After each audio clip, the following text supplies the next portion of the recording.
It's natural to look back at the toys of our youth and think of them with a level of reverence. The memories associated will range from playtime adventures with your action figures, vehicles, and playsets to the blissful pastimes of watching the associated cartoons and reading various forms of literature.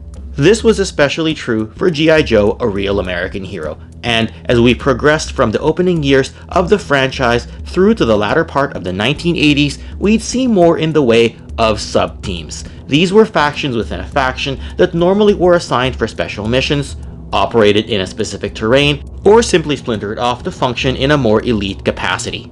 Such was the case for G.I. Joe's Night Force, a specialized group working under the cover of darkness. Their goal was that of covert surveillance as well as advanced missions that are more efficient when daylight hours are over. And from 1988 through to 1989, we got a total of 12 characters and even some vehicles to flesh out this grouping that is now much loved in G.I. Joe fan circles.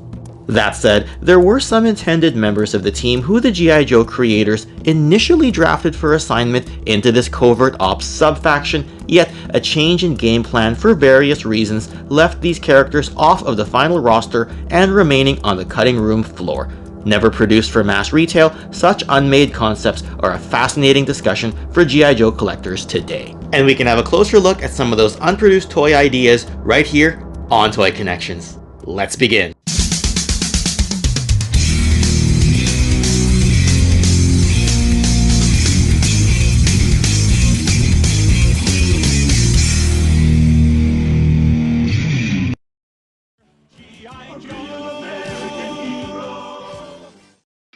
The Night Force roster was rolled out in 2 subsequent years to close out the decade of the 1980s. The 1988 roster saw the formation of the team with Psych Out, Sneak Peek, Lieutenant Falcon, Crazy Legs, Tunnel Rat, and Outback.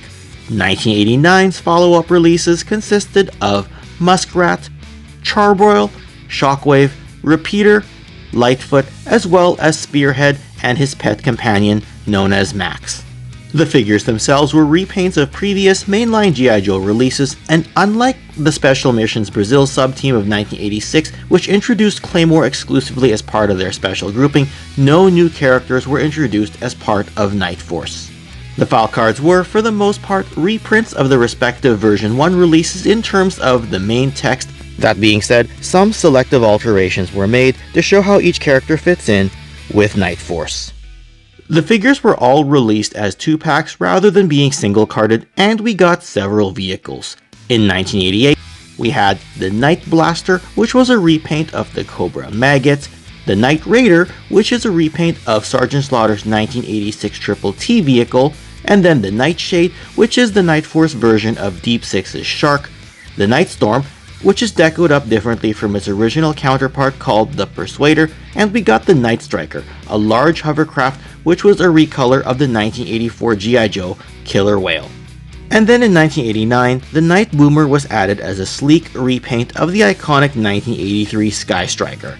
The Night Ray is clearly the Night Force version of the Cobra Moray, and the Night Scrambler is the night-themed recolor of the APC. Note that unlike many of the original versions of the vehicles, these ones did not come packed in with vehicle drivers or pilots.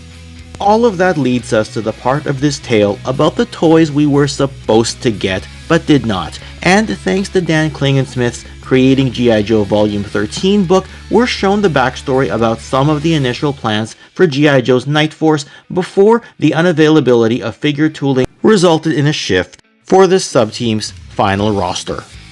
These characters were done up by designer Mark Pennington and consisted of Backstop, who was initially offered with the 1987 Persuader vehicle, Rumbler, a new version which would be a redeco of his previous version 1 that was packed in with the RC Crossfire, Lowlight, which oddly is a lighter color scheme than his version 1 release from 1986, and Blaster, making his second appearance on a sub-team after debuting in the previous year's Battleforce 2000 sub-team.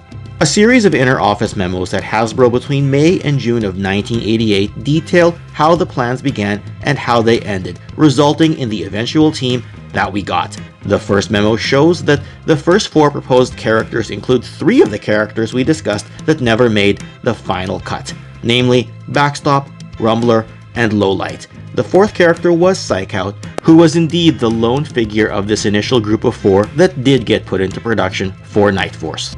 Very shortly after, the lineup was revamped, with Backstop and Rumbler being taken out, and several characters including Blaster were to be added in.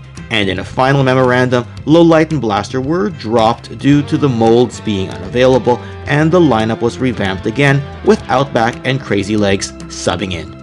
That is how we got our initial assortment of 6 figures before they were flanked by the next 6 to make it an even dozen the following year. And it's nice to think that while we could have had the 4 unmade characters that formed the basis of this video, the reality of it is that they were substituted by other characters, with the most obvious direct substitution being that of Lowlight and Blaster being replaced by Outback and Crazy Legs. The prior removal of Backstop and Rumbler from the lineup is a little bit more of a gray area in terms of tracking the substitutions, particularly as when they were taken out, 4 other characters were put in to expand the roster. Really, only Psychout was there from the initial opening memo. In any case, through the Creating G.I. Joe Volume 13 book, you'll see that former Hasbro painter Grace Garcia did customize the Nightforce versions of the 4 characters we're discussing. And since the original specification color sheet was used, this shows a good idea of what the characters would have looked like had they ever been put into production.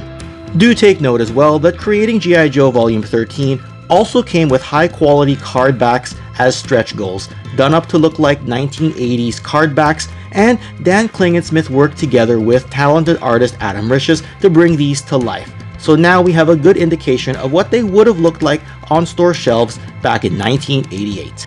Intuitively, Backstop and Rumbler were mocked up together in one 2-pack, which makes sense since they were inserted and removed from the lineup together as indicated by the previously shown Hasbro correspondence memos detailing the evolution of the Nightforce roster. Take note that Backstop is identified as the Nightstorm driver, which works since that's the redeco of the Persuader that he was packed in with during the prior year. Rumbler is simply identified as a fast attack vehicle driver, much like he was when he was packed in with the previous RC Crossfire. Perhaps by process of elimination, Blaster and Lowlight were then paired up for a second mocked-up file card. Blaster is shown to be the hovercraft driver, much like he was in his Battleforce 2000 appearance a year earlier, since he was meant to be the pilot of the Vindicator hovercraft. However, without a redeco of the Vindicator for Nightforce, it would make sense for Blaster to be the operator of the Night Striker, since that's the hovercraft vehicle for the Nightforce team, as mentioned earlier. As for Lowlight, he kept his specialty as that of a Night Spotter, since he was identified as this during his version 1 1986 appearance. Do take note that Lowlight does make his sub-team appearance as part of the Marauders grouping in 1989. Of course, for one's own personal headcanon, it's nice to think that Nightforce could have been a roster of 16 characters rather than the 12 that we got, even if things aren't always that cut and dry when you look back to trace the history of how all of this unfolded. It's fascinating to go back and see the step-by-step procedure it took to get where we ended up, given that most of us simply accept the 1988 and 1989 grouping of 12 as the original cast, since we were never privy to the behind-the-scenes thinking process that went on at Hasbro HQ. Of course, Nightforce would go on to add other characters during the 2000s, expanding their roster a bit if you're willing to go beyond that original core group. Furthermore, the HasLab Sky Striker campaign would insert Ripcord into the mix as one of their stretch goals, and he fits in seamlessly into the group. The G.I. Joe Classified series would also add some other characters, albeit in a different scale and style entirely. Either way, the possibilities with Nightforce are endless, and who knows, maybe it will indeed be possible to find ways to add these unproduced characters to our roster, be it through customization or other third-party means. After all, we would see unproduced characters from other toy lines join the ranks of their respective toy universes several decades later. So needless to say, anything is possible in this day and age of toy collecting. Another worthy note is that early plans were also put into place for the G.I. Joe Slugger to make its reappearance, and these Nightforce colors here show a painted version of what it could have looked like. It's hard to say if it would have replaced another vehicle in the range, and one can speculate that the driver, namely Thunder, would probably not have been included with it, despite the photograph, as vehicle drivers weren't included with the other Nightforce vehicles.